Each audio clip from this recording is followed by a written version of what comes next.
So it's a real privilege here to be here with Joe Gianti of Canine Heroes for Heroes.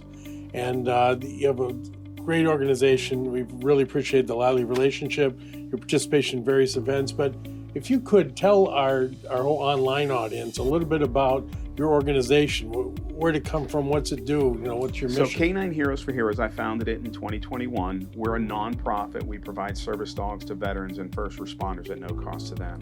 So I came about this years ago. I have the utmost respect for anyone that has chosen to put on the uniform, whether that be of this country or the local communities. And I'm too old to serve now. This is how I want to give back to them for everything they do. They put their lives on the line every day, not knowing whether they're going to come home or not, and what these dogs can do for them. The comfort, the tasks that they can perform will allow them to reintegrate back into society in the way they want to. So that's really the gist of it, just letting them live the lives they deserve. Fantastic. And, Brock, it's kind of cool to hear like fourth generation Lally, and there's so many aspects to the 100 years of Lally's story.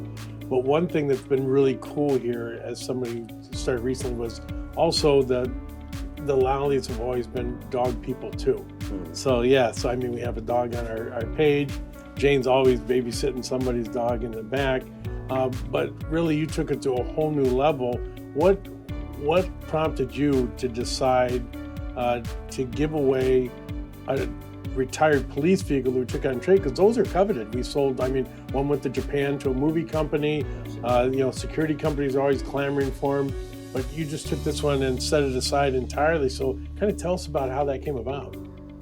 Well, I knew that we had that opportunity. Number one, with all the new police vehicles that we do sell and upfit here, oftentimes we do get those trade-ins, which, when we started this operation back, several years ago, 5-6 years ago, in my career, we never really got police cars as trade-ins. And, I met Joe at a car show in my neck of the woods where I live.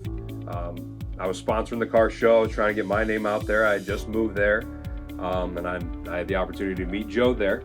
I heard what his organization is about and what it does, and for me it checked two very important boxes, which is, first responders and veterans, which we're all about here at Tim Lally Chevrolet, and dogs and pooches. And for me it checked two boxes, and I, throughout my entire life, although I wasn't on the clock at Tim Lally Chevrolet, I've always been learning and trying to hide from any work that my parents wanted me to do.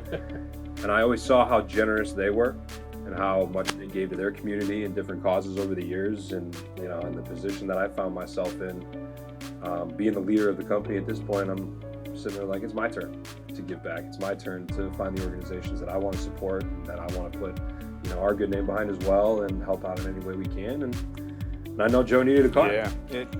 So how's it worked out for your organization? What a blessing. I can't thank Brock enough. He did not hesitate when we approached him about this.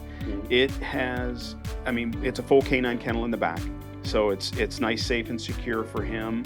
It has given us yet another level of professionalism when we show up to events in a fitted out police vehicle, retired canine vehicle. It's meant the world. I travel out to Kansas City, our vice president's out there. We've gone down to Tennessee to a veterans event down there. It has made a world of difference. It's made our lives so much easier. And again, I can't thank you enough. It's been a godsend. And I know their relationship with the veterans and first responders, it means everything. And it's also going to help when we work with our full service partner kennel, American Canine Dynamics. We're going to let them use it because they also train not only just our service dogs, but they also have some police dogs in the field. So we'll be able to use the door popper on there for training scenarios for them. They do some sport work as well. So we're going to be able to let them utilize that as well for the training of their other dogs. I didn't realize that was a part of it. Yeah, that's fantastic. Yeah, that's going to be huge. They actually have a training school going on at their facility right now. And it's going to have dual purpose, and eventually we're going to get it wrapped. And of course, Tim Lally Chevrolet's going to be prominently displayed on there. It's been more than I could have hoped for. Well, yeah, it's great to be involved, and the Save guys back to the specialty advanced vehicle equipment that do the upfits. It is kind of neat, all the things they've added to the canine unit. Yeah. Last year Ty made one that, like, if the temperature got too high, turned on the lights, turned on the siren, put an automated voice chat out that said, "Hey, officer in distress." So if the officer's tied up, that dog didn't overheat. So it's really cool what they do back there. Well, the nice thing is you left that in this vehicle. So it's got the heat sensors. It's not that I usually ever leave them in there without me being in there, but it'll drop the windows, turn on the fan, do the whole 9 yards. And it's funny, when I shut the car off, it beeps for a while and says, "Remove canine." So you don't forget your dog. Yeah, in they the do car. some great stuff back there as well. That's been a huge blessing, and it's just made my life so much easier.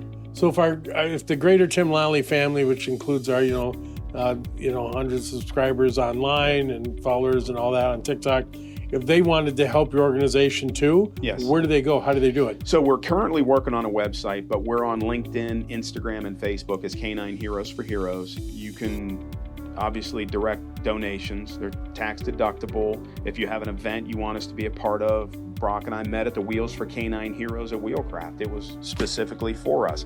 As a result of that, there's another car show that we are now going to be the direct recipients of the donations. I had a third one reach out, so it's allowed us to expand, but we've got a fundraiser going on right now in honor of military working dog Benno. Benno was part of the 75th Ranger Regiment, killed in his final deployment. His handler is letting us honor him with a fundraiser. So if you go to any one of our social media, you'll see a link to the fundraiser.